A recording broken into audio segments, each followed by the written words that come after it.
The basic tools of information technology we use to communicate have become a nightmare for some. The need to create a cybercrime division was felt by Pakistan when Daniel Pearl was kidnapped back in 2002, and his captors started sending anonymous emails to newspapers, prompting authorities in Pakistan to seek external help to pinpoint the senders. FIA was asked to create a new department. So that was done, and a new department with the name of NR3C, National Response Center for Cybercrime, was created. Pakistan launched its National Response Center for Cybercrime to combat criminals of the digital world. But complicated issues require calculated measures. Introducing cybercrime offense punishable by death or life imprisonment in case terrorists commit e-crime resulting in loss of life is meant to deter the would-be e-offenders. It's only pertained to one section, that is cyber terrorism. And even in that section, it makes very clear that death penalty will be given in all those cases in which some human death has occurred. But there is confusion over the policy. That is really something I can't understand it for two reasons. First is a policy reason. On one hand, the government is saying that they are actually going to convert the death penalty and to commute them and to convert them into life imprisonment. But on the other hand, they are providing a death penalty for the cyber crimes. Under the umbrella of the Federal Investigation Agency, the Cybercrime Wing has total power over policing the internet and other modes of information technology in Pakistan. We just not register a case immediately, we carry out an inquiry. And during inquiry, we find out that whether the person is found guilty of this particular crime or not. If he is found guilty based on the evidence, only then a proper case is registered and the person is prosecuted. The 30-point e-bill passed by Parliament last year, which includes malicious code, cyber terrorism, hacking for ransom, spamming, and spoofing, seems to cover all aspects of the new digital era. It's probably one of the safest type of crimes. All you need is a computer, cell phone, or internet connection, and knowledge to hack a network, design a digital heist, or make an unauthorized credit card transaction.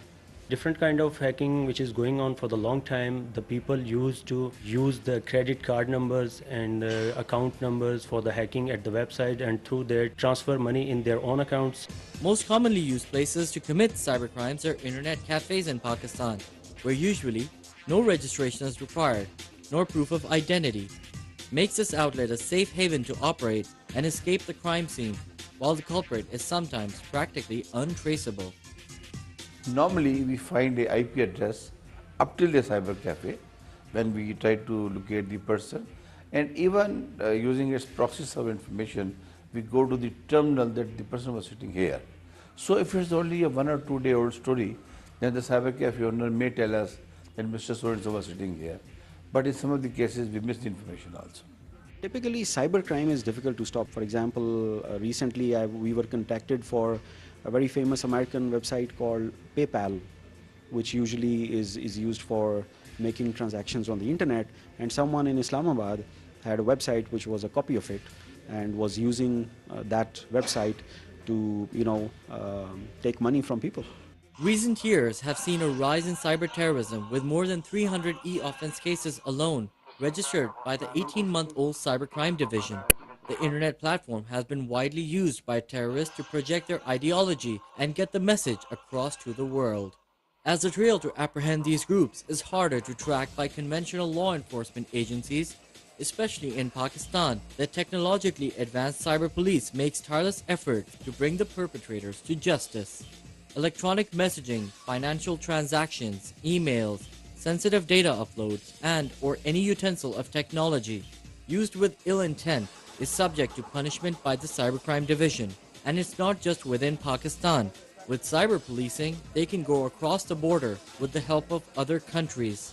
This is one of the biggest scandal in the world in terms of its volume. Only 3 computers have been decoded. We really don't know what else we have, but we forecast that it's going to go run into dollars. And of course, the entire network worldwide, which has really alarmed the world. We have been approached by the various governments. All of a sudden they will get in one bank account $2 million or $3 million, but they won't find how and where. and who's behind it. Though a long overdue law in Pakistan with an ever-growing number of hackers and credit card fraud groups, the ordinance, some believe, does not safeguard or protect the innocent information technology user from the cybercrime wing, if it even has a hunch of criminal intent. What do we mean by cybercrime? Does someone commit a crime simply because he happens to be surfacing the net? So I think a lot is yet to be done, and we would have to wait for the time to come in the future. And I think the government or the legislature will have to ensure that they can provide enough information in the act itself to ensure that the innocent are protected. What if you have not committed the cybercrime, but just by knowing your password, your friend or someone else does it?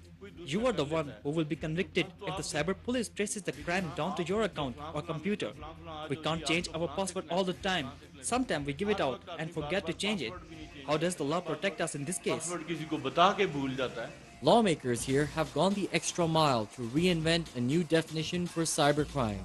Harsh punishment for cybercrime or terrorism may be the right step forward to control the warlords in cyberspace, but the ordinance has been met with skepticism by the digital savvy community, saying it has been drafted without consulting the stakeholders and does little good to the industry by flouting the Cybercrime Convention, which has been signed by 43 countries.